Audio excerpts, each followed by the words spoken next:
Derrière la beauté de ces collines et de ces forêts luxuriantes, se cache une histoire troublante. Celle du village disparu, un lieu que personne ne peut trouver à moins d'être appelé.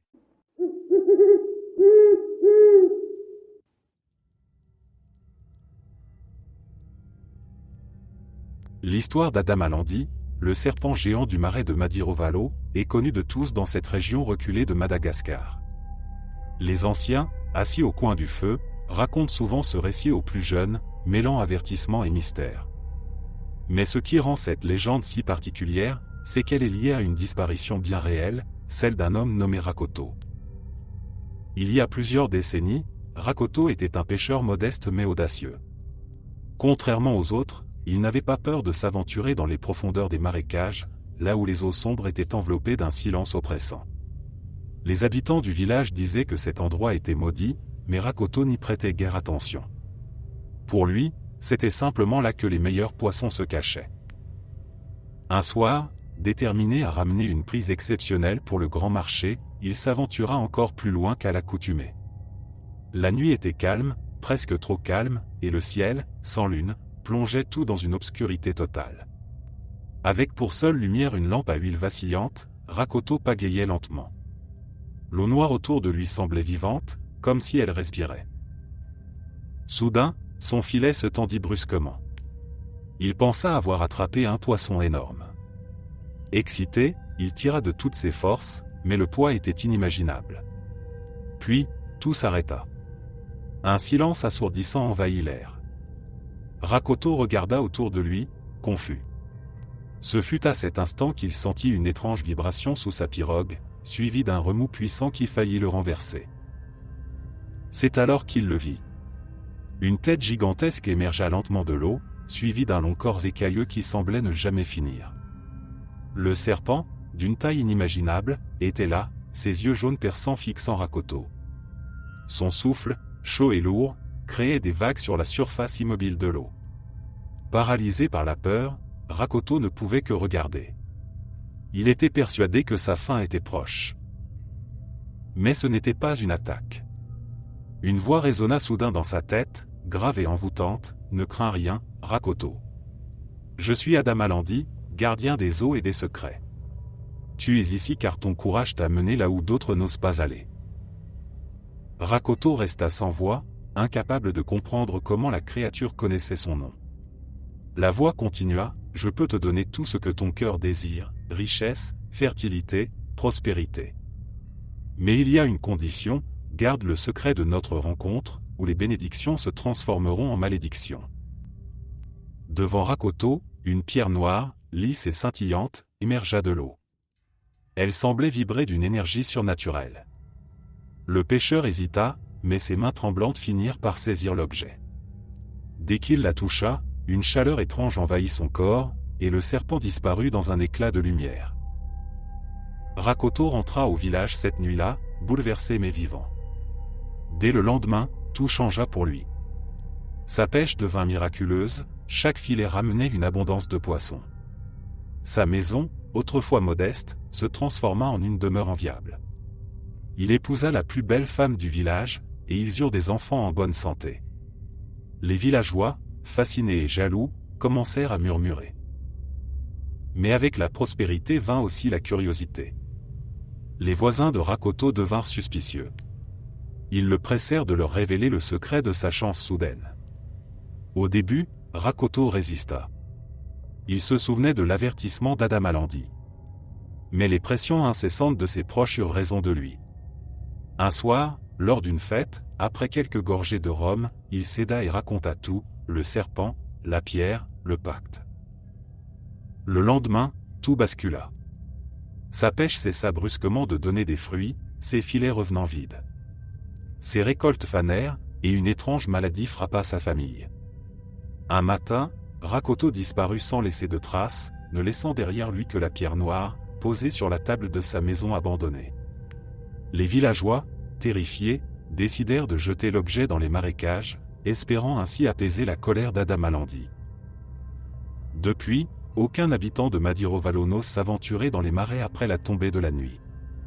Les pêcheurs racontent encore avoir vu des remous étranges ou entendu des sifflements inquiétants provenant des eaux.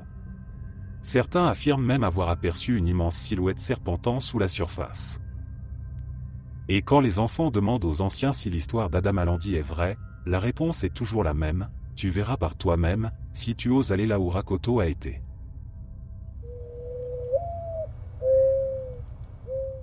Andrebab, un village perdu au cœur des montagnes et des forêts de l'est de Madagascar, est au centre d'une légende qui fascine autant qu'elle effraie. Ce village, dit-on, n'existe que pour ceux qui sont choisis. Et les rares récits de ceux qui prétendent l'avoir vu varient, mais tous décrivent un lieu à la fois magnifique et inquiétant. L'histoire la plus connue sur Andrebab concerne un jeune homme nommé Solofo. C'était un garçon curieux et aventureux, connu pour son amour des mystères. Un jour, alors qu'il aidait son oncle à récolter du miel sauvage dans les montagnes, il entendit une mélodie étrange.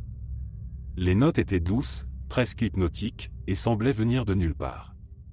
Envoûté, Solofo abandonna son oncle et se laissa guider par le son.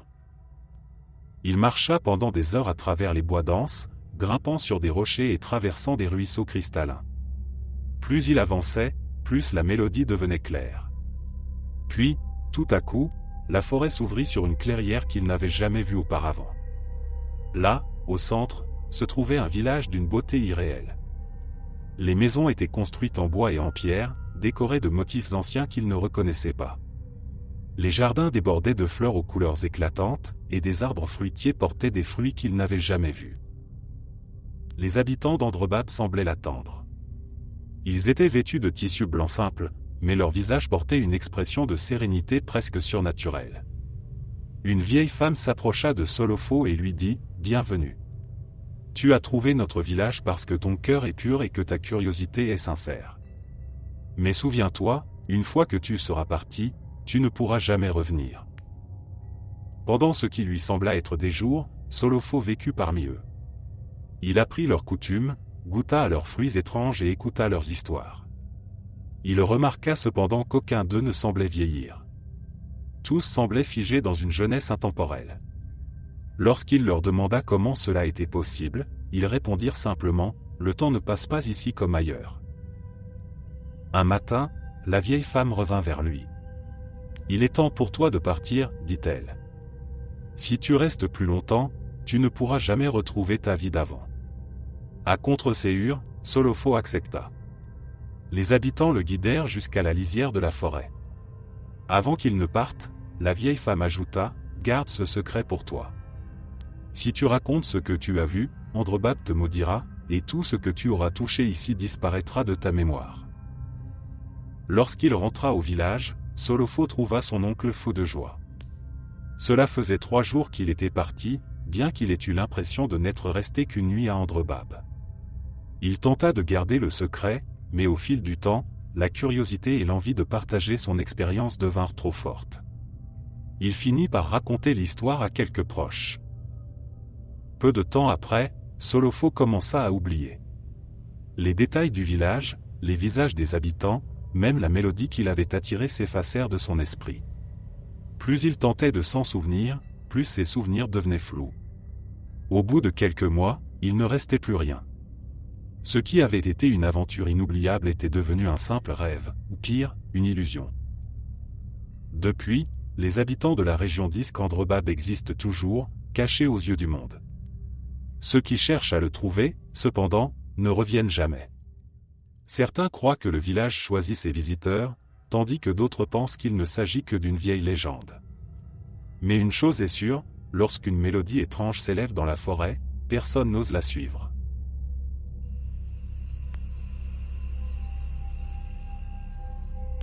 Dans la ville de Mananjari, sur la côte de Madagascar, une croyance profondément ancrée continue de diviser la communauté. La naissance de jumeaux est considérée comme un mauvais présage.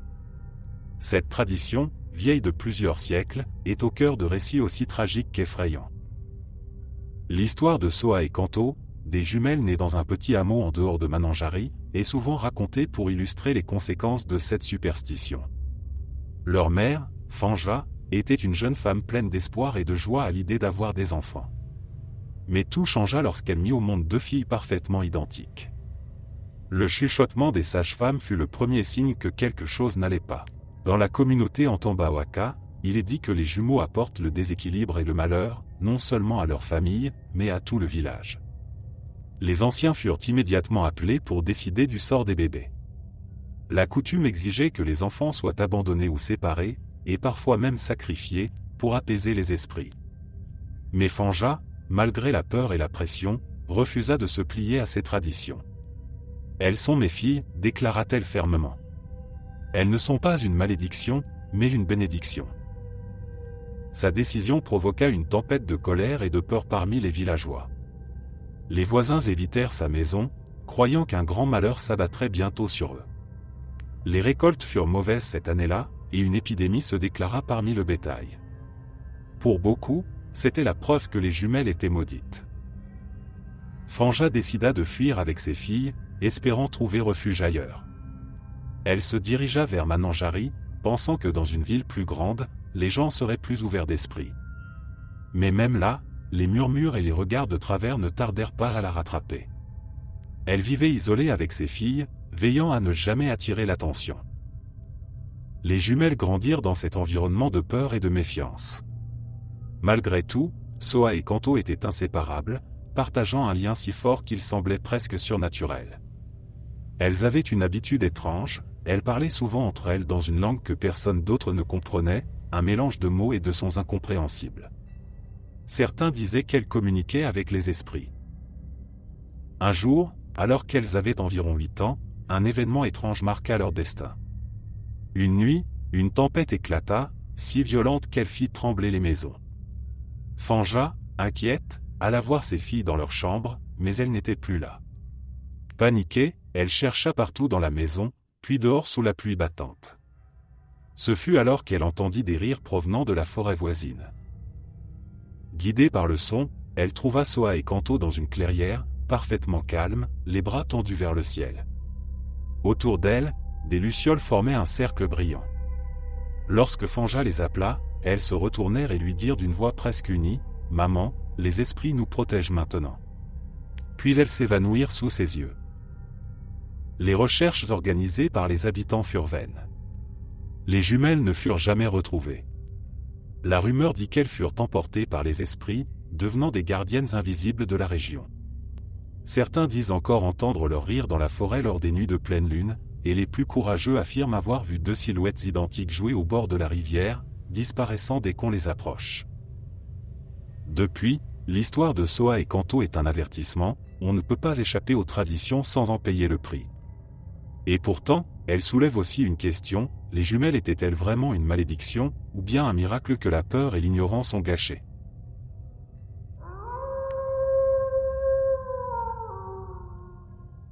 Au cœur des hautes terres malgaches, près de la ville d'Ansirab, se trouve un lac mystérieux, le lac Tritriva. Niché dans un cratère volcanique, il fascine autant qu'il effraie. Ses eaux sombres, presque noires, semblent absorber la lumière du soleil, et une étrange sensation de lourdeur envahit quiconque s'en approche. Mais ce qui rend ce lac particulièrement célèbre, c'est l'histoire tragique de Rabonyombi et Ravolahanta. On raconte qu'il y a plusieurs siècles, ces 2 jeunes gens étaient profondément amoureux, unis par une passion si pure qu'elle semblait défier les lois du monde. Mais leur amour était interdit. Rabonyombi était issu d'une famille pauvre, tandis que Ravolahanta était la fille unique d'un riche chef de village. Le père de la jeune femme, fier et intransigeant, s'opposait catégoriquement à leur union. Malgré les supplications de Ravolahanta, il avait promis sa main à un homme influent qui lui garantirait des alliances et des richesses. Désespérés, les 2 amoureux décidèrent de fuir ensemble. Par une nuit sans lune, ils quittèrent leur village, traversant montagnes et forêts jusqu'à atteindre le lac Tritriva. Là, ils trouvèrent refuge au bord des eaux silencieuses. Mais leur répit fut de courte durée. Le père de Ravolahanta, accompagné de ses guerriers, retrouva leurs traces. Pris au piège, Rabonyombi et Ravolahanta n'avaient plus d'échappatoire. Plutôt que de se soumettre à une vie séparée, ils firent un pacte. Jurant de rester ensemble dans cette vie comme dans l'au-delà, ils s'enlacèrent une dernière fois et sautèrent dans les eaux sombres du lac. On raconte que, dans leur chute, un cri déchirant s'éleva, suivi d'un silence glacial. Depuis ce jour, le lac Tritriva est entouré de mystères. Les anciens disent que ces eaux montent chaque fois qu'un malheur frappe la région, comme si le lac pleurait pour les âmes perdues.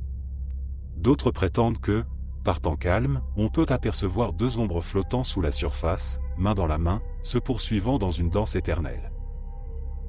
Les villageois évitent de s'y baigner ou même de trop s'approcher. Des rumeurs circulent sur des étrangers qui auraient osé défier le lac. Un homme, par exemple, aurait tenté de plonger pour prouver son courage. Selon les témoins, il fut soudainement saisi par une force invisible qui l'attira vers le fond. Son corps ne fut jamais retrouvé. Une autre histoire raconte qu'un couple, venu pique-niquer près du lac, se querella violemment. Pendant leur dispute, une rafale de vent soudaine fit tomber leurs affaires à l'eau. Alors qu'ils tentaient de les récupérer, les deux disparurent mystérieusement. Certains affirment que le lac ne tolère pas les discordes, comme pour honorer le sacrifice de Raboniombi et Ravolahanta. Malgré ces récits sombres, le lac Tritriva continue d'attirer les curieux, les romantiques et les chercheurs de vérité. Beaucoup viennent y déposer des offrandes, des fleurs, des pièces ou des bijoux en espérant obtenir la bénédiction des âmes qui hantent ces eaux. Mais les anciens avertissent, respectez le lac, et il vous respectera en retour. Insultez-le, et vous pourriez ne jamais en repartir.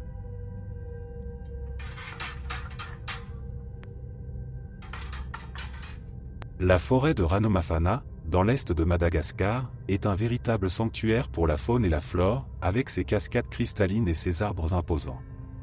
Mais au-delà de sa beauté naturelle, cette forêt est également connue pour une légende effrayante, celle des lémuriens fantômes. Les habitants des villages voisins racontent que ces créatures sont les esprits des anciens ancêtres qui protègent la forêt. Il apparaîtrait sous la forme de lémuriens blancs ou translucides, surtout lors des nuits de pleine lune ou dans les moments où la forêt est en danger. L'histoire la plus célèbre est celle d'un braconnier du nom de Tiana, qui, il y a de nombreuses années, osa défier les interdits de la forêt.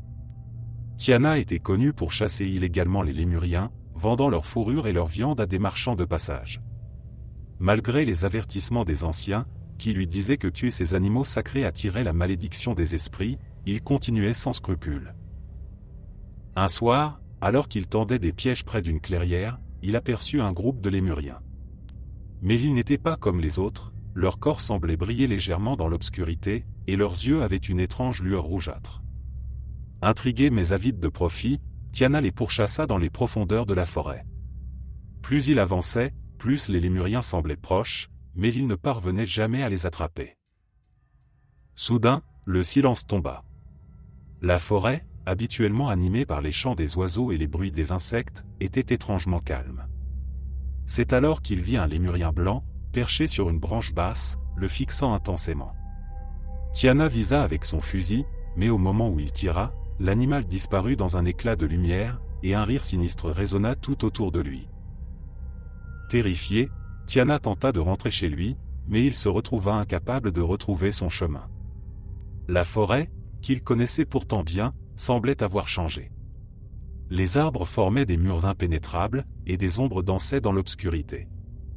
Des voix, semblables à des murmures, l'appelaient par son nom.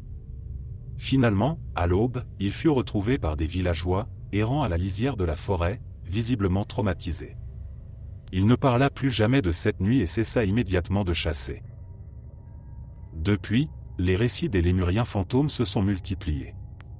Certains visiteurs affirment avoir vu des silhouettes blanches sauter de branche en branche, disparaissant dès qu'on les approche. D'autres disent entendre des cris inhabituels, presque humains, venant des arbres.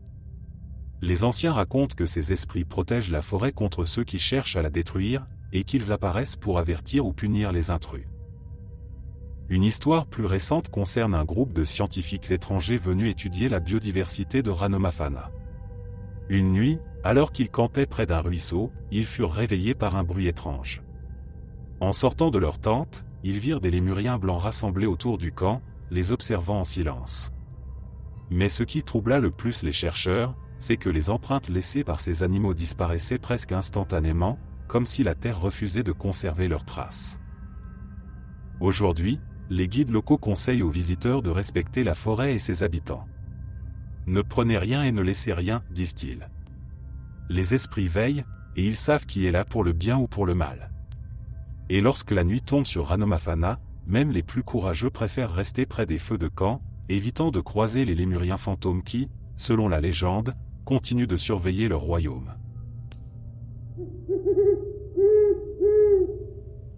L'université d'Ankatso, située à Antananarivo, est un lieu emblématique pour les étudiants de Madagascar. Mais au-delà de l'effervescence de la vie académique, une légende sombre plane sur ce campus. On raconte que les couloirs de la faculté des sciences sont hantés par le spectre d'une jeune femme, une étudiante qui aurait connu une fin tragique. L'histoire remonte aux années 1980. Une étudiante nommée Anitra, brillante et ambitieuse, était sur le point de décrocher son diplôme en biologie. Originaire d'une région rurale, elle avait dû surmonter de nombreux obstacles pour arriver jusque-là. Mais malgré son intelligence et sa détermination, elle subissait une pression constante de la part de sa famille, qui attendait qu'elle réussisse pour les soutenir financièrement. Un soir, alors que tout le campus était plongé dans le silence, Anitra restait seule dans une salle de classe, révisant pour un examen crucial. La lumière blafarde des néons vacillait, et l'atmosphère était lourde. Certains disent qu'elle se sentait acculée par le stress et la solitude, d'autres murmurent qu'elle avait été humiliée publiquement par un professeur ce jour-là. Quoi qu'il en soit, cette nuit-là, Anitra ne rentra jamais chez elle. Le lendemain matin, son corps fut retrouvé pendu dans un des couloirs de l'université. La nouvelle de son suicide se répandit comme une traînée de poudre, choquant ses camarades et ses enseignants. Certains pleuraient sa disparition, tandis que d'autres se demandaient si elle avait été victime de harcèlement ou d'une injustice. Son décès resta entouré de mystères, et les rumeurs se multiplièrent. Peu après sa mort, des phénomènes étranges commencèrent à se produire dans les bâtiments de l'université. Les étudiants qui étudiaient tard le soir rapportaient entendre des pas résonnants dans les couloirs déserts. D'autres affirmaient sentir une présence froide derrière eux, comme si quelqu'un les observait. Mais le témoignage le plus troublant vient d'un étudiant qui, une nuit, aurait vu une silhouette féminine au bout d'un couloir. Il s'approcha pour lui demander si elle avait besoin d'aide, mais elle disparut sous ses yeux. Au fil des années, la légende du fantôme de Anitra s'est enracinée dans la culture du campus. Les anciens disent qu'elle apparaît souvent autour de la période des examens, comme si elle était encore hantée par son stress et sa quête de perfection. Les étudiants les plus superstitieux laissent parfois des offrandes, des fleurs, des stylos, ou même des feuilles de cours sur le bureau où elle avait l'habitude de réviser. Une anecdote particulièrement effrayante concerne un gardien de nuit, Rado, qui travaillait à l'université depuis plus de 20 ans. Une nuit, alors qu'il effectuait sa ronde, il entendit des sanglots provenant d'une salle de classe. Pensant qu'un étudiant avait eu un malaise, il ouvrit la porte. La salle était vide, mais les sanglots continuaient, résonnant autour de lui. Lorsqu'il se retourna pour sortir, il vit une jeune femme debout dans l'ombre, sa silhouette éclairée par la lumière de la lune filtrant à travers les fenêtres. Elle leva la tête, et son visage était déformé par une expression de tristesse insoutenable. Rado s'enfuit, jurant de ne plus jamais travailler seul la nuit. Aujourd'hui, le fantôme de l'université d'Ankatso est une légende vivante parmi les étudiants. Certains prétendent qu'elle est un avertissement pour ceux qui s'épuisent à la tâche, les rappelant à prendre soin de leur santé mentale. D'autres disent qu'elle cherche encore à terminer son examen, incapable de trouver le repos tant qu'elle n'aura pas réussi. Que l'histoire soit vraie ou non, il est certain qu'aucun étudiant ne reste volontiers seul dans les bâtiments de l'université après la tombée de la nuit. Et lorsque les couloirs s'assombrissent, les murmures s'élèvent, ne dérange pas Anitra. Elle est toujours là, quelque part.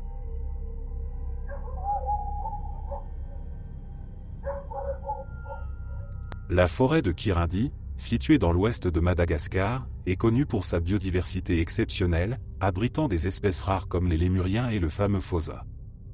Mais les villageois locaux chuchotent une autre facette de cette forêt, bien plus sombre. Les nuits à Kirindi ne sont pas seulement peuplées des bruits d'animaux, elles sont hantées par des ombres que personne n'ose défier. Un guide touristique du nom de Bema raconte une expérience qu'il n'oubliera jamais. C'était une nuit comme les autres, lorsqu'un groupe de visiteurs étrangers lui demanda une excursion nocturne pour observer les créatures nocturnes. Bien qu'il hésitât, car la pleine lune approchait une période que les anciens disaient propice aux phénomènes étranges, il accepta. Ils pénétrèrent dans la forêt, munis de torchets. Les cris des lémuriens et les bruissements des feuilles créaient une atmosphère tendue mais excitante pour les touristes. Tout se passait bien jusqu'à ce qu'ils atteignent une clairière. Là, le silence tomba brusquement, comme si la forêt elle-même retenait son souffle. Les visiteurs trouvèrent cela étrange, mais Bema comprit immédiatement. « Nous devons partir » murmura-t-il d'une voix ferme, mais les touristes, intrigués, insistèrent pour rester. Puis, cela commença. Des ombres, indistinctes mais palpables, se mirent à glisser entre les arbres. Elles n'étaient pas projetées par la lumière des torchers, elles semblaient avoir leur propre existence. L'une des touristes, une jeune femme, cria soudainement « Quelqu'un vient de me toucher ». Mais il n'y avait personne près d'elle. Bema, terrifié, leur ordonna de le suivre. Mais alors qu'ils faisaient demi-tour, une silhouette sombre, grande et indistincte, se dressa sur leur chemin. Elle n'avait pas de traits reconnaissables, seulement une forme humaine faite d'ombre pure.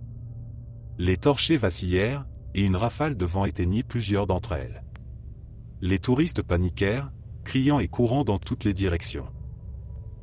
Finalement, après ce qui sembla une éternité, Bema et le groupe réussirent à sortir de la forêt. Mais la jeune femme qui avait crié n'était plus avec eux.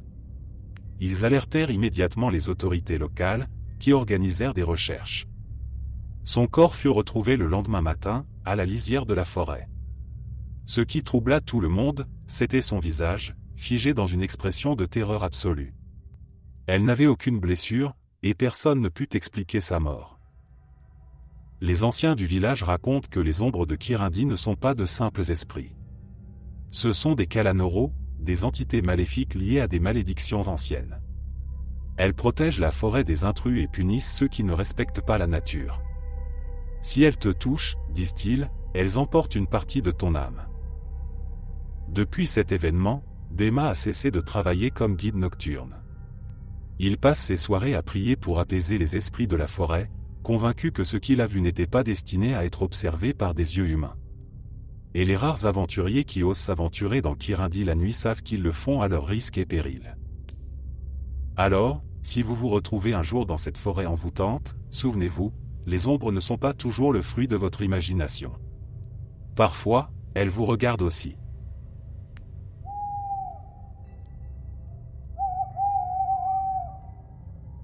Le pont de Tsarasaotra, situé à quelques kilomètres d'Antananarivo, est connu non seulement pour son architecture ancienne mais aussi pour les récits effrayants qui l'entourent. À première vue, il semble banal, un simple passage enjambant une rivière tranquille. Mais ceux qui connaissent l'histoire de ce lieu évitent de s'y aventurer à la tombée de la nuit. Tout a commencé il y a plusieurs décennies, lorsque le pont servait de passage essentiel entre deux villages. Une jeune femme du nom de Lalena y avait rendez-vous avec son fiancé, Andri, un soir de pleine lune. Ils avaient prévu de fuir ensemble, car leur famille s'opposait farouchement à leur mariage. La nuit était douce, et Lalena, vêtue de sa plus belle robe blanche, attendait au milieu du pont.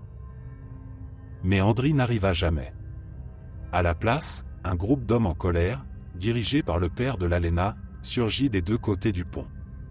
Piégée et terrifiée, elle n'avait nulle part où fuir. Dans un geste désespéré, elle se jeta dans la rivière en contrebas, préférant la mort à une vie sans son amour. Son corps ne fut jamais retrouvé. Depuis cette nuit tragique, des rumeurs ont commencé à circuler. Les habitants affirment entendre des pleurs et des cris étouffés venant du pont, surtout lors des nuits de pleine lune. Certains racontent avoir vu une silhouette blanche errer sur le pont, semblant chercher quelque chose ou quelqu'un. D'autres disent qu'un froid glacial envahit l'endroit à certains moments, même pendant les journées les plus chaudes. Un témoignage souvent raconté est celui d'un chauffeur de taxi-brousse.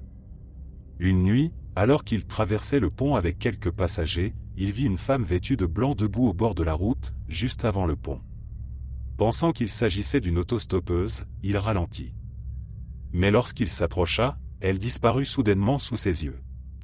Effrayé, il accéléra, mais une fois de l'autre côté du pont, il sentit une présence étrange dans son véhicule. Un des passagers murmura qu'il avait entendu une respiration juste derrière lui, bien que la dernière rangée de sièges soit vide. Un autre récit terrifiant concerne un groupe d'adolescents qui avaient décidé de défier la légende. Ils s'étaient donné pour mission de passer la nuit sur le pont, espérant prouver que tout cela n'était que des superstitions. Munis de lampes et de couvertures, ils s'installèrent au centre du pont, plaisantant et riant pour se donner du courage. Mais peu après minuit, le vent se leva soudainement, et une voix féminine, douce mais glaciale, chuchota leur nom. L'un d'eux jura avoir vu une silhouette blanche les observer depuis la rivière. Pris de panique, ils s'enfuirent, laissant tout leur matériel derrière eux. Depuis, le pont de Tsara Saotra est devenu un lieu que peu de gens osent traverser la nuit. Les anciens du village affirment qu'il est hanté par l'esprit de l'Alena, cherchant encore Andri, son amour perdu. Ils recommandent de ne jamais appeler son nom sur le pont ou de s'y arrêter trop longtemps, surtout si l'on est seul. Ceux qui doivent emprunter ce chemin préfèrent le faire avant la tombée de la nuit. Et lorsque le vent souffle sur le pont, même les plus courageux accélèrent le pas, murmurant des prières pour apaiser l'âme en peine qui, semble-t-il, n'a toujours pas trouvé la paix.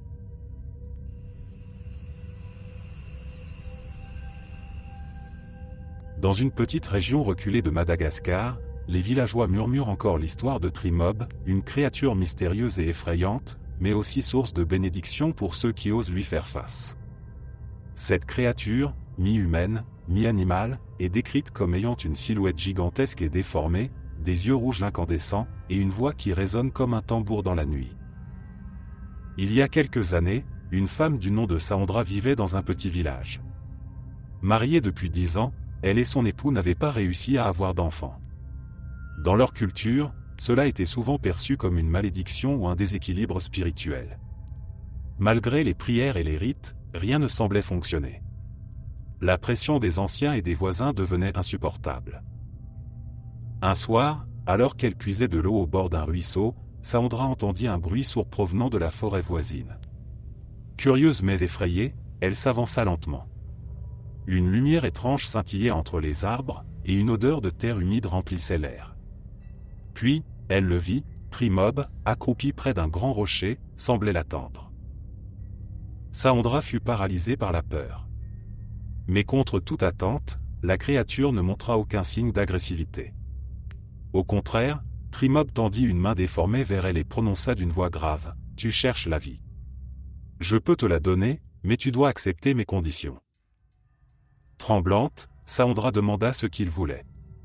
Trimob lui expliqua qu'il lui offrirait un talisman spécial, une petite pierre verte enveloppée de feuilles. En échange, elle devait s'assurer de ne jamais révéler son existence à qui que ce soit. Si elle brisait ce pacte, il reviendrait pour réclamer son dû. Désespérée, Saondra accepta l'offre. La créature déposa le talisman dans ses mains, puis disparut aussi soudainement qu'elle était apparue, laissant derrière elle un silence oppressant. Saondra retourna chez elle, cachant soigneusement le talisman sous son lit. Elle ne parla de sa rencontre à personne, pas même à son mari. Quelques mois plus tard, Saondra découvrit qu'elle était enceinte. La nouvelle fut accueillie avec une immense joie dans le village, et les commérages sur sa stérilité s'éteignirent. Elle donna naissance à des jumeaux en parfaite santé, un garçon et une fille, ce qui était considéré comme une bénédiction double. Les gens affluaient chez elle pour la féliciter, mais elle restait discrète sur l'origine de ce miracle. Cependant, l'histoire ne s'arrête pas là. Un soir, au cours d'une fête villageoise, Saondra, légèrement enivrée, fut interrogée par une voisine curieuse. « Dis-moi, quel est ton secret? Comment as-tu réussi à enfanter après toutes ces années ?» Saondra hésita, mais sous l'effet du rhum et de la pression sociale, elle murmura « Ce n'est pas grâce à moi. C'est Trimob. » Dès qu'elle prononça ce nom, une rafale de vent balaya le village, éteignant toutes les lampes. Un silence lourd s'installa, suivi d'un cri terrible qui semblait venir des entrailles de la terre. Saondra se précipita chez elle, mais lorsqu'elle arriva, le talisman avait disparu, et ses jumeaux pleuraient sans raison apparente. Les jours suivants, la santé des enfants se dégrada inexplicablement. Aucun guérisseur ne parvint à les soigner. Un matin, Saondra se réveilla pour trouver leur berceau vide. Elle courut partout, cherchant désespérément ses enfants, mais ils avaient disparu. Certains disent que Trimob les avait repris comme punition pour avoir trahi son secret. Aujourd'hui, les habitants de cette région racontent cette histoire comme un avertissement. Si vous cherchez Trimob pour des bénédictions, soyez sûr de respecter ces conditions. Beaucoup prétendent avoir vu sa silhouette dans la forêt, mais peu osent s'en approcher. Le mystère de la créature fertile demeure, et son nom est prononcé avec crainte et respect.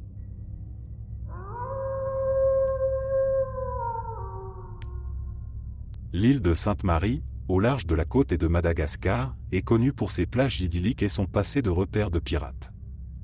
Mais sous la surface tranquille de ses eaux, une légende effrayante persiste, celle des sirènes, des créatures envoûtantes qui attireraient les pêcheurs imprudents dans les profondeurs de l'océan. Il y a une trentaine d'années, un pêcheur nommé Bekoto, réputé pour sa bravoure et son expérience, disparut mystérieusement en mer. Ce qui rend son histoire troublante, ce sont les témoignages de ceux qui furent témoins de ces derniers moments. Bekoto était parti seul pour une pêche nocturne, défiant les superstitions locales selon lesquelles il ne faut jamais s'aventurer en mer lors des nuits de nouvelle lune. Les anciens avertissent que c'est durant ces nuits que les sirènes chantent, leur voix portant un pouvoir surnaturel. Mais Bekoto, pragmatique et sceptique, riait de ces récits, les qualifiant de contes pour enfants. Ce soir-là, alors que le village était plongé dans le silence, les habitants furent réveillés par un étrange chant venant de la mer. C'était une mélodie douce et hypnotique, presque impossible à ignorer. Certains sortirent de leur maison et virent, au loin, la pirogue de Bekoto, éclairée par une lueur inhabituelle. Il semblait immobile, comme si quelque chose retenait son embarcation. Au matin, la pirogue fut retrouvée dérivant près de la côte, vide. Ses filets étaient intacts, et ses outils soigneusement rangés, mais Bekoto n'était nulle part. Pendant des jours, les villageois organisèrent des recherches, mais son corps ne fut jamais retrouvé. Les anciens déclarèrent qu'il avait été pris par les sirènes, attirés par leur chant pour être emportés dans leur royaume sous-marin.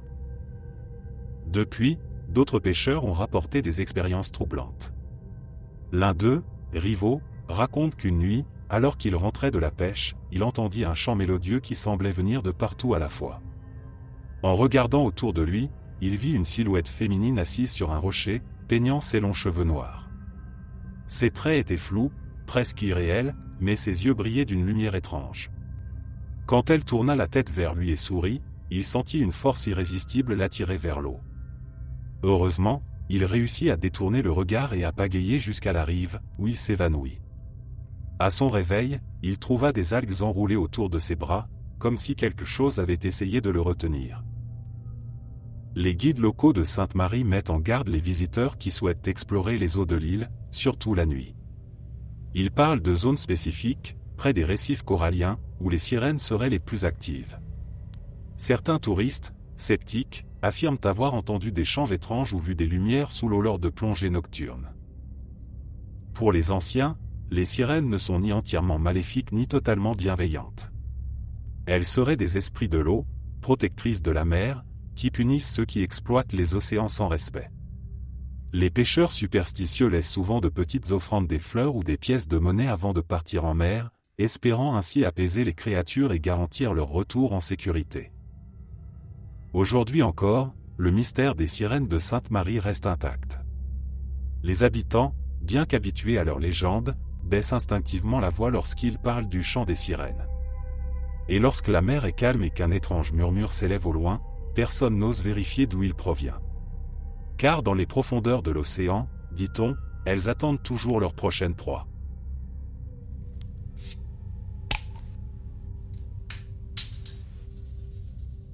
Ambohimanga, site sacré classé au patrimoine mondial de l'UNESCO, est un lieu emblématique de Madagascar.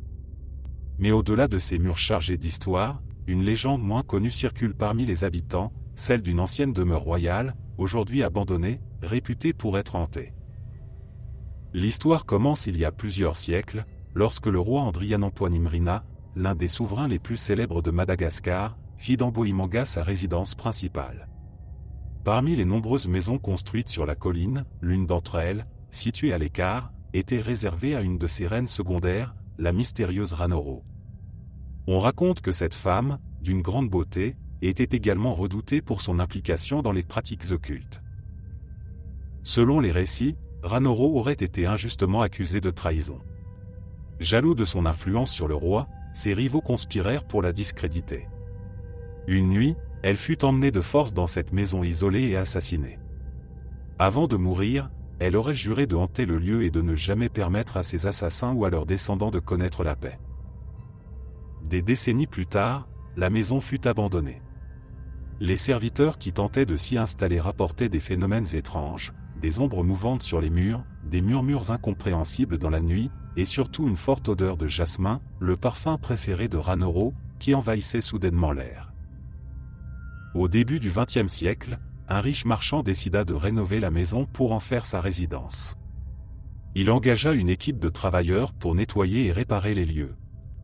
Mais dès la première nuit, les ouvriers furent témoins d'événements inexplicables, outils qui disparaissaient, portes qui claquaient sans raison, et des pas lourds résonnant sur le sol alors que personne n'était à l'intérieur. Effrayés, ils abandonnèrent le chantier, laissant la maison dans un état d'abandon. Le marchand, refusant de croire aux histoires de fantômes, décida de s'installer dans la maison avec sa famille. La première nuit, tout sembla calme. Mais à minuit, sa fille, une jeune femme de 17 ans, se réveilla en hurlant. Elle affirma qu'une femme vêtue de soie rouge était entrée dans sa chambre, flottant légèrement au-dessus du sol, et avait murmuré « Tu n'es pas la bienvenue ici ». Terrifiée, la famille quitta la maison au petit matin et ne revint jamais. Depuis, la maison est devenue un lieu évité par les habitants. Certains curieux tentent parfois d'y entrer pour tester leur courage, mais presque tous repartent en courant, effrayés par des bruits étranges ou des sensations de malaise inexpliquées. Un jeune homme du village, connu pour être sceptique, décida un jour de passer la nuit dans la maison pour prouver que tout cela n'était qu'un mythe. Il s'équipa d'une lampe torche, d'un matelas, et s'installa dans ce qui avait autrefois été la chambre principale. Pendant des heures, tout resta silencieux, et il se moqua de la peur des autres. Mais à minuit, sa lampe s'éteignit soudainement. Une lumière rougeâtre illumina la pièce, et il sentit une main glacée effleurer son épaule. Il se retourna, mais ne vit rien. Une voix féminine chuchota alors, « Partons qu'il est encore temps ». Il s'enfuit en laissant tout derrière lui, et depuis ce jour, il refuse de parler de ce qu'il a vécu. Les anciens d'Ambui Manga disent que l'âme de Ranoro veille encore sur la maison, protégeant son histoire et sa mémoire. Elle ne cherche pas à faire du mal, explique-t-il, mais elle exige qu'on respecte son sanctuaire. Aujourd'hui, la maison reste debout, entourée d'une aura de mystère et de crainte. Personne n'ose s'y aventurer, et lorsqu'on passe devant, on murmure une prière, espérant ne pas attirer l'attention de la reine oubliée.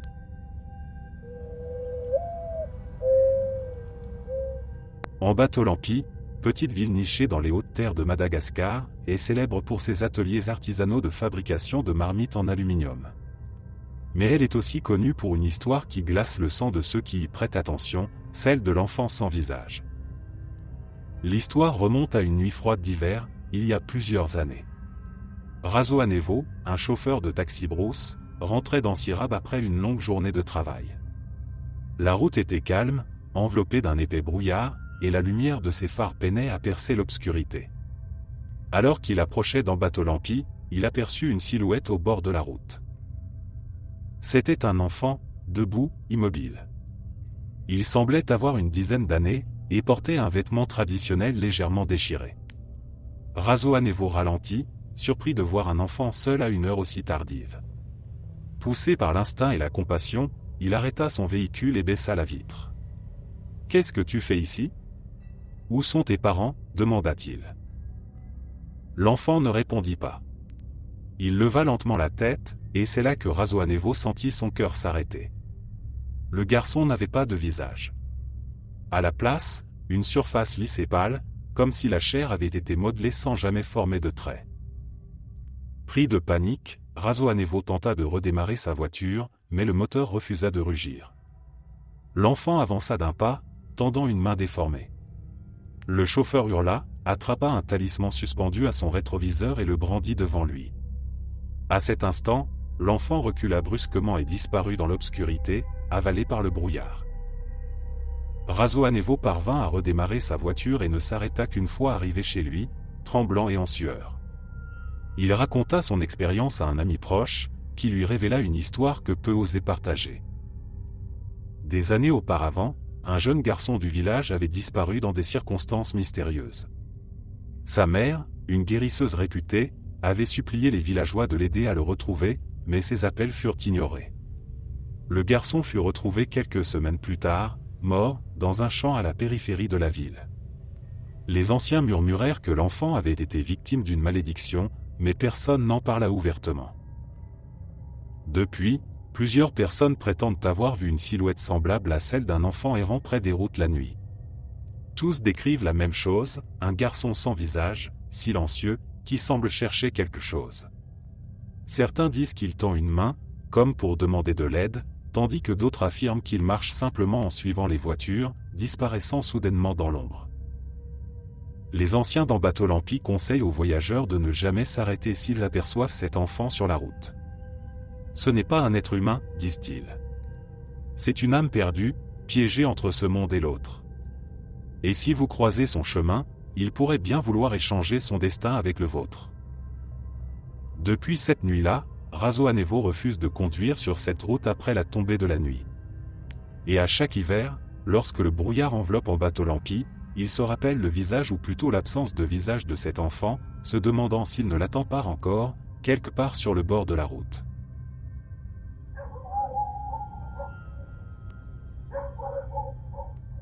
Au cœur d'Antananarivo, le cimetière d'Isotri est bien plus qu'un simple lieu de repos pour les défunts. Entouré de murs de pierre érodés par le temps, il est le théâtre de phénomènes étranges et de récits terrifiants que les habitants de la capitale chuchotent autour des feux de camp ou lors des veillées funèbres. L'histoire la plus célèbre remonte à une nuit de juin, il y a plusieurs décennies.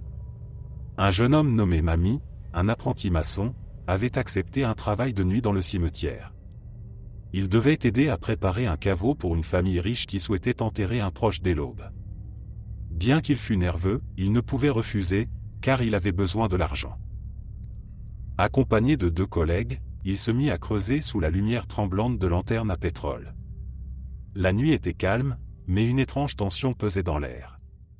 Tout allait bien jusqu'à ce qu'ils atteignent une couche de terre particulièrement dure. En frappant avec sa pioche, Mami révéla une petite boîte en bois, usée par le temps. Curieux, il la ramassa et l'ouvrit. À l'intérieur, il trouva des ossements et un vieux médaillon. L'un de ses collègues, superstitieux, lui cria de tout remettre en place, mais Mami, moqueur, glissa le médaillon dans sa poche. À partir de cet instant, tout changea. Un vent glacé souffla à travers le cimetière, éteignant une des lanternes. Les 3 hommes échangèrent des regards inquiets mais continuèrent leur travail. Quelques minutes plus tard, des murmures s'élevèrent autour d'eux. C'était une sorte de chant, doux mais troublant, comme des prières en une langue ancienne. Mami regarda autour de lui, mais il n'y avait personne. Puis, il vit une silhouette floue entre 2 tombes. Elle semblait flotter légèrement au-dessus du sol. Ses collègues, paniqués, laissèrent tomber leurs outils et prirent la fuite. Mais Mami, têtu, refusa de partir. Il s'approcha de la silhouette, croyant qu'il s'agissait d'une hallucination due à la fatigue. Plus il avançait, plus la silhouette devenait claire. C'était une femme vêtue d'une robe noire, son visage pâle et ses yeux vides fixés sur lui. La femme tendit une main décharnée vers lui et murmura d'une voix rauque, « Rends-le-moi ». Mami, figé de terreur, sentit sa poche devenir brûlante. Il y plongea sa main et en sortit le médaillon. Lorsqu'il le déposa sur le sol, la silhouette disparut, mais une douleur intense envahit son bras, comme si quelque chose le serrait. Le lendemain matin, les collègues de Mami retournèrent sur place pour finir le travail et furent surpris de le trouver inconscient près du caveau. Lorsqu'ils le réveillèrent, il était en sueur et incapable de parler. Il montra son bras, où une marque rouge en forme de main était gravée dans sa chair. Mami ne revint jamais travailler au cimetière et vécut dans la peur jusqu'à sa mort quelques années plus tard. Depuis, le cimetière d'Isotri est connu pour ses apparitions. Les gardiens rapportent régulièrement entendre des pleurs, des rires d'enfants, ou des bruits de pas derrière eux. Les visiteurs qui osent s'y aventurer la nuit disent sentir des courants d'air froid et avoir l'impression d'être observés. Certains parlent même d'ombres qui les suivent jusqu'à la sortie. Les anciens du quartier disent qu'Isotri est un lieu où les âmes des morts ne reposent pas toujours en paix. Ne dérange jamais le repos des défunts, avertissent-ils. Car ils reviendront te réclamer ce qui leur appartient. Aujourd'hui, le cimetière reste un endroit que peu de gens osent visiter après la tombée de la nuit. Les curieux qui s'y rendent repartent souvent avec des histoires troublantes ou, parfois, avec une étrange sensation qu'ils ne sont pas seuls.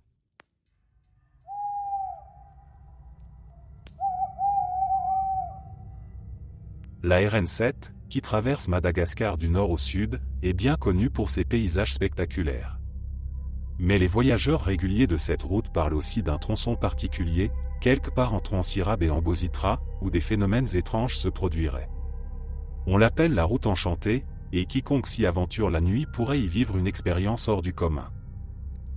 L'un des récits les plus troublants vient d'un camionneur nommé Rija, habitué à transporter des marchandises entre Antananarivo et Fianarantsoa.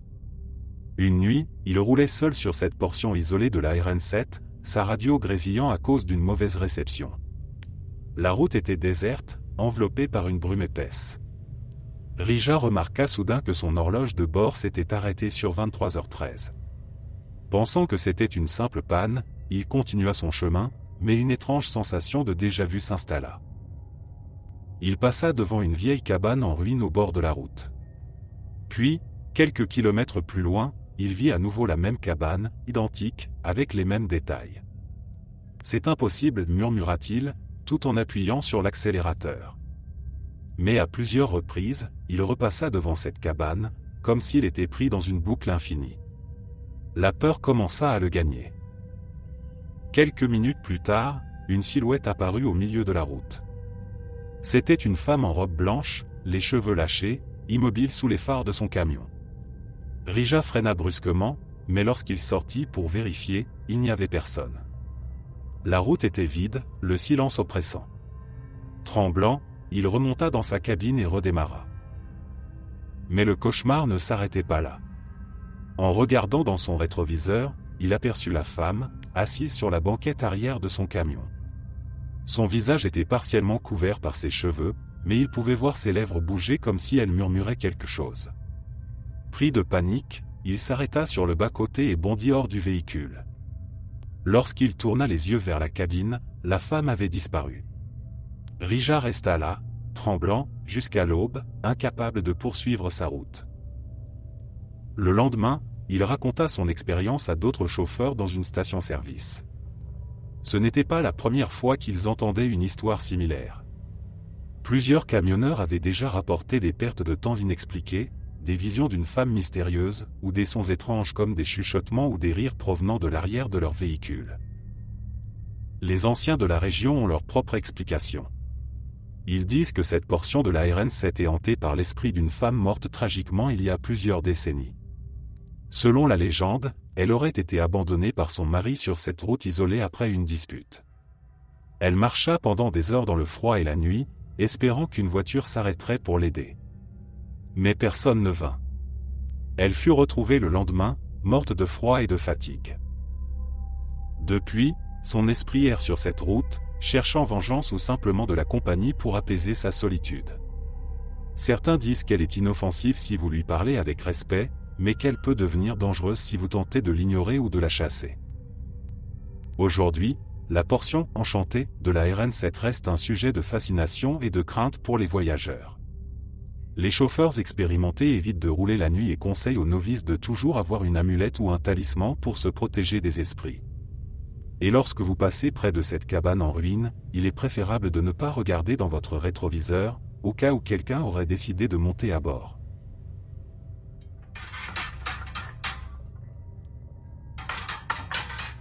Full Point, une charmante station balnéaire sur la côte de Madagascar, est connue pour ses eaux calmes et ses plages de sable fin. Mais lorsque la nuit tombe, un mystère effrayant plane sur ses rivages.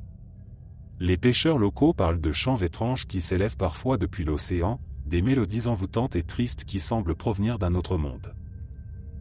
L'histoire la plus célèbre remonte à une cinquantaine d'années, lorsqu'un jeune pêcheur nommé Taina disparut mystérieusement. Taina, fils d'une famille modeste, était connu pour son courage et sa curiosité. Une nuit, alors qu'il jetait son filet depuis sa pirogue, il entendit pour la première fois ces fameux chants. C'était une mélodie douce et hypnotique, comme si une femme chantait au loin, appelant quelqu'un. Intrigué, Taina guida sa pirogue dans la direction du son, pensant qu'il s'agissait peut-être d'une personne en détresse. Plus il s'approchait, plus la voie devenait claire. Mais ce qu'il vit alors glaça son sang. À la lueur de la lune, une silhouette féminine émergeait des eaux, ses longs cheveux noirs flottant autour d'elle. Elle n'était ni complètement humaine, ni totalement marine. Ses yeux, brillants comme des étoiles, fixèrent Taïna, et ses lèvres continuèrent de chanter. Au lieu de fuir, Taïna, fascinée, s'approcha davantage. Les pêcheurs qui observaient la scène depuis la plage crièrent pour l'avertir, mais ils ne semblaient pas les entendre. La silhouette tendit une main vers lui, et sans hésiter, Taïna plongea dans l'eau pour la rejoindre. Sa pirogue, vide, dériva jusqu'au rivage. Taïna ne reparut jamais. Depuis cette nuit-là, les pêcheurs de Full Point sont convaincus que ce sont des sirènes ou des esprits marins qui chantent pour attirer les hommes dans les profondeurs. Les anciens du village racontent que ces créatures, appelées Zazavavindrano, sont les âmes des femmes mortes en mer, condamnées à errer entre deux mondes. Elles chantent pour combler leur solitude, mais leur voix est une malédiction pour quiconque l'entend. Un autre témoignage troublant vient d'un groupe de touristes. Une nuit, alors qu'ils campaient sur la plage, ils furent réveillés par un chant mélodieux venant de l'océan. Curieux, ils s'approchèrent de l'eau. Ce qu'ils virent les entra à jamais, plusieurs silhouettes féminines nageaient près du rivage, leurs peaux pâles scintillant sous la lumière de la lune. L'une d'elles tourna la tête vers le groupe, révélant un visage à moitié décomposé. Les touristes, paniqués, prirent la fuite sans se retourner. Les anciens conseillent à tous ceux qui visitent Full Point de ne jamais rester trop tard près de l'eau. Si vous entendez des chants, ils disent qu'il faut résister à la tentation de les suivre, aussi beaux soient-ils. Et si vous voyez une silhouette dans les vagues, détournez les yeux et récitez une prière. Aujourd'hui, les chants fantomatiques de Full Point continuent d'alimenter les conversations au village. Certains pêcheurs jurent qu'ils les entendent encore, surtout lors des nuits calmes où l'océan semble endormi. Pour eux, ce n'est pas une légende, mais une vérité aussi ancienne que la mer elle-même.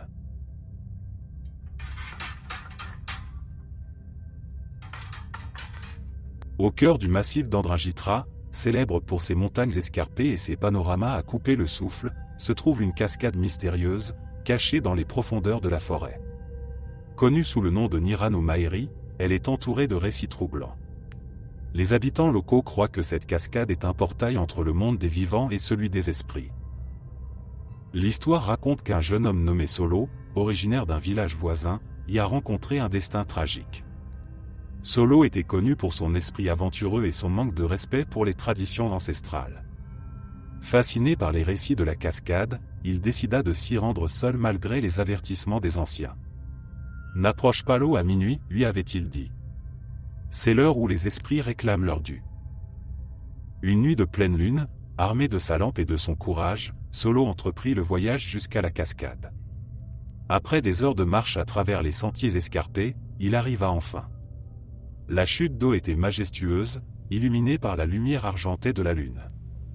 L'air était chargé d'humidité, et le rugissement de l'eau résonnait dans toute la vallée. Curieux, Solo s'approcha de l'eau. Il remarqua que la surface était étrangement calme, presque comme un miroir. C'est alors qu'il entendit une voix douce et mélodieuse l'appeler par son nom. En regardant autour de lui, il vit une silhouette féminine se matérialiser dans la brume de la cascade. C'était une femme d'une beauté envoûtante, vêtue d'un tissu translucide qui semblait fait d'eau. Elle lui tendit la main et lui murmura « Viens ». Hypnotisé, Solo s'approcha encore plus près. Il sentit une force irrésistible l'attirer vers l'eau. Lorsqu'il plongea, la femme disparut soudainement, remplacée par une obscurité glaciale. Solo n'émergea jamais de l'eau. Le lendemain, les villageois partirent à sa recherche. Ils trouvèrent ses vêtements et sa lampe près de la cascade, mais son corps ne fut jamais retrouvé. Depuis, la cascade est considérée comme sacrée, mais aussi dangereuse. Les anciens disent que l'esprit de la femme de l'eau, une Rano Manitra, attire les âmes des imprudents qui s'approchent trop près de son domaine, les emportant pour l'éternité. Des témoignages modernes ajoutent au mystère. Un groupe de randonneurs affirme avoir vu des lumières étranges dans la brume de la cascade, comme si des lanternes dansaient sur l'eau. Un autre raconte qu'il a entendu des rires féminins, suivis de murmures, mais qu'il n'y avait personne autour. Certains guides locaux refusent même d'emmener des visiteurs près de la cascade après la tombée de la nuit. Pour les habitants, la cascade Niranomaeri est un rappel de la puissance des esprits de la nature et de l'importance de respecter leur territoire. On dit que pour s'approcher en toute sécurité, il faut offrir un cadeau, un peu de riz, une pièce de monnaie, ou même une simple prière et ne jamais tenter de nager dans ces eaux. Aujourd'hui, malgré son apparence majestueuse, la cascade reste un lieu que peu de gens osent visiter, surtout seuls. Car dans les profondeurs de ces eaux mystérieuses, la légende murmure que les esprits attendent toujours leur prochaine victime.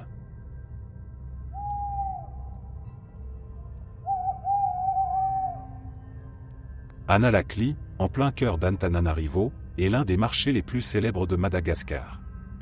Animé par les cris des vendeurs et les discussions des clients, il déborde de vie le jour. Mais une fois la nuit tombée, une toute autre ambiance s'empare de l'endroit. Les anciens racontent que certaines étals d'Analakli sont maudits, hantés par des esprits vengeurs ou liés à des malédictions ancestrales.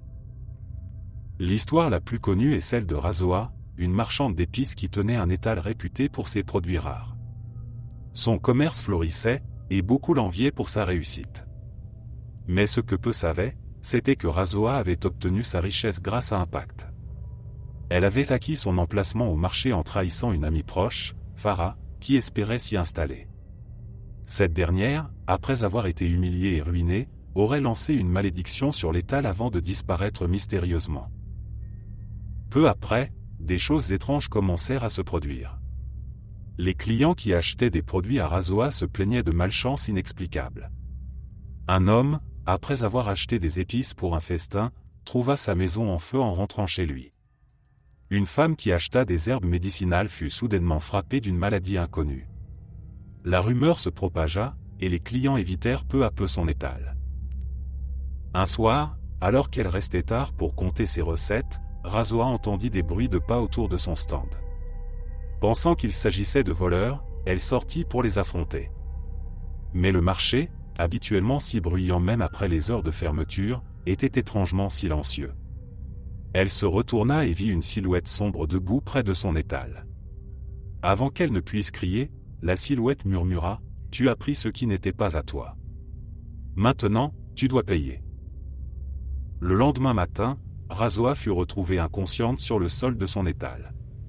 Elle ne put jamais expliquer ce qu'elle avait vu cette nuit-là, mais elle ferma définitivement son commerce et quitta Analakli peu de temps après. L'emplacement resta vacant pendant des années, personne n'osant y installer un stand. Mais l'histoire ne s'arrête pas là. D'autres marchands, parfois contraints par le manque de place, tentèrent d'utiliser cet emplacement.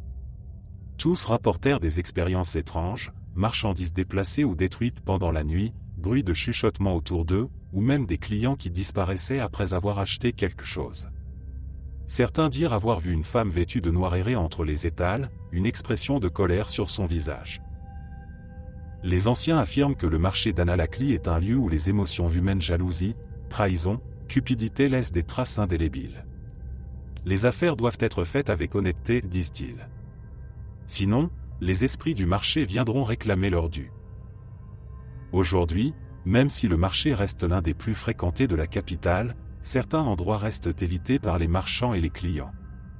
Les superstitieux murmurent des prières ou déposent de petites offrandes, une pièce de monnaie ou une poignée de riz pour apaiser les esprits qui rôdent encore parmi les étals. Et lorsque les lumières s'éteignent et que le marché plonge dans l'obscurité, personne ne reste pour voir ce qui s'y passe réellement.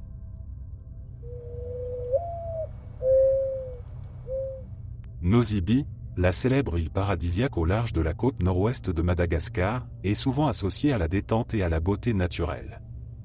Mais dans l'ombre des plages de sable blanc et des eaux turquoises, une légende circule parmi les habitants, celle du tambour maudit, un instrument ancien qui, lorsqu'il est joué, invoque des esprits malveillants. L'histoire commence il y a plusieurs siècles, lorsque Nosy-Be était un centre de commerce florissant. Un marchand d'esclaves, connu sous le nom de Ramaeri, était craint pour sa brutalité et son obsession pour les rituels occultes. Il possédait un tambour unique, sculpté dans un bois sombre et orné de symboles mystérieux. Selon les récits, il l'utilisait pour invoquer des esprits afin d'assurer sa richesse et son pouvoir. Une nuit, Ramaeri organisa un grand rituel au sommet de l'une des collines de l'île. Alors qu'il battait le tambour sous un ciel étoilé, un orage éclata soudainement, bien qu'aucun nuage ne fût visible. Les éclairs illuminèrent la colline, et des témoins rapportèrent avoir vu des silhouettes sombres danser autour de Ramaeri. Le tambour résonnait si fort qu'il semblait provenir du cœur même de l'île. Mais quelque chose tourna mal. Le marchand disparut cette nuit-là, et le tambour fut retrouvé abandonné au pied de la colline. Personne n'osa le toucher, craignant qu'il ne soit maudit. Avec le temps, l'instrument fut oublié, enterré sous des couches de terre et de végétation. Des décennies plus tard, un groupe de jeunes, explorant la colline, déterra le tambour. Ignorant les avertissements des anciens, ils décidèrent de le ramener au village pour l'utiliser lors d'une fête. La nuit venue, l'un d'eux commença à en jouer. Les premières notes étaient étranges, comme si l'instrument produisait un écho qui n'avait rien de naturel. Puis, le vent se leva brusquement, et une ombre gigantesque apparut au centre du village. Les habitants, terrifiés, fuirent dans toutes les directions. Le joueur de tambour, paralysé par la peur, continua à frapper l'instrument comme s'il était possédé. Au petit matin, le village était désert. Les jeunes avaient disparu, et le tambour gisait brisé en plusieurs morceaux. Depuis cet événement, le tambour aurait été réparé par un guérisseur, mais il reste caché dans un endroit secret, gardé par des anciens qui veillent à ce qu'il ne soit jamais utilisé à nouveau. Cependant, des rumeurs disent qu'il est parfois volé par des sorciers qui l'utilisent pour des rituels interdits. Un témoignage récent raconte l'expérience d'un guide touristique qui, par curiosité, aurait suivi un bruit de tambourinade venant de la forêt pendant une nuit de pleine lune. Il affirme avoir vu une figure sombre jouer d'un tambour au bord d'une falaise. Le son, disait-il, était envoûtant mais terrifiant, comme si des centaines de voix chantaient en arrière-plan. Pris de panique, il s'enfuit, mais il jure que, depuis cette nuit, il entend parfois le tambour résonner dans ses rêves, l'appelant à revenir. Les anciens de Nosy-Be avertissent les curieux, ne cherchez pas le tambour, car il ne vous apportera que désolation. Et si, par malheur, vous entendez ces battements dans la nuit, il est conseillé de prier et de ne jamais chercher à découvrir d'où ils viennent.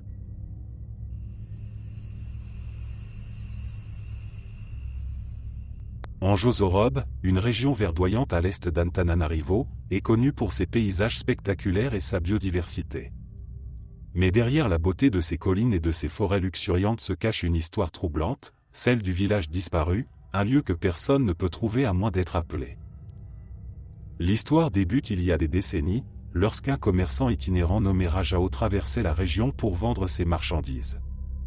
La nuit tombait, et, pris au dépourvu par le crépuscule, il se retrouva perdu dans les collines brumeuses. Alors qu'il cherchait un endroit pour se reposer, il vit une lumière vacillante à travers les arbres. Soulagé, il s'approcha et découvrit un village dont il n'avait jamais entendu parler. Les maisons étaient simples mais chaleureuses, faites de bois et de chaume. Des habitants souriants l'accueillirent avec bienveillance, lui offrant un repas copieux et un endroit pour passer la nuit. Rajao fut frappé par leur hospitalité, mais aussi par leur apparence étrange. Leurs vêtements, bien que propres et soignés, semblaient issus d'une autre époque, et leur langage, bien qu'intelligible, avait une tonalité singulière. Durant la nuit, Rajao eut un sommeil agité. Il rêva qu'il était entouré de figures indistinctes qui murmuraient des avertissements. À son réveil, la première chose qu'il remarqua fut un silence total, presque oppressant. Il se leva pour remercier ses hôtes, mais le village entier semblait avoir disparu. Là où se trouvaient les maisons et les jardins la veille, il n'y avait plus que des arbres et des buissons. Pas la moindre trace de vie humaine. Déconcerté, Rajao retourna au village voisin où il raconta son expérience. Les anciens, après avoir écouté attentivement, lui expliquèrent qu'il avait probablement trouvé en Banivolo, le village perdu. Selon la légende, ce lieu apparaît à ceux qui sont dans le besoin, mais il ne peut être trouvé qu'une seule fois. Ceux qui tentent de le chercher à nouveau, avertirent-ils, ne reviennent jamais. Ce qui rend cette histoire encore plus troublante, ce sont les récits similaires rapportés par d'autres au fil des ans. Un groupe de chercheurs, parti explorer la région forestière d'Anjosorobe, raconta avoir aperçu un village au loin, mais lorsqu'ils atteignirent l'endroit, il n'y avait rien d'autre que des arbres denses et une étrange odeur de fumée. Une femme âgée, qui s'était égarée dans les bois pendant une tempête, déclara qu'elle avait été abritée par une famille qu'elle ne put jamais retrouver par la suite. Les descriptions du village varient légèrement selon les témoins, mais toutes partagent des éléments communs, une atmosphère d'intemporalité, des habitants bienveillants et une disparition inexplicable à l'aube. Les habitants locaux considèrent cette histoire comme une leçon spirituelle. Le village perdu est vu comme un lieu sacré, un refuge pour les âmes en détresse. Mais c'est aussi un endroit dangereux pour les curieux ou les arrogants qui souhaitent percer ces mystères. Les anciens conseillent aux voyageurs de respecter la forêt et de ne jamais chercher intentionnellement le village, car ils pourraient ne pas les laisser partir. Aujourd'hui encore, le mystère du village disparu d'Anjosorob reste intact. Certains disent qu'il s'agit simplement d'hallucinations ou d'une légende inventée pour effrayer les aventuriers. Mais pour ceux qui prétendent l'avoir vu, ce lieu existe bel et bien quelque part entre le monde réel et le monde des esprits. Merci d'être resté jusqu'à la fin. N'oubliez pas d'aimer la vidéo, de vous abonner et de partager vos propres histoires en commentaire. On se retrouve demain à la même heure devant ce feu.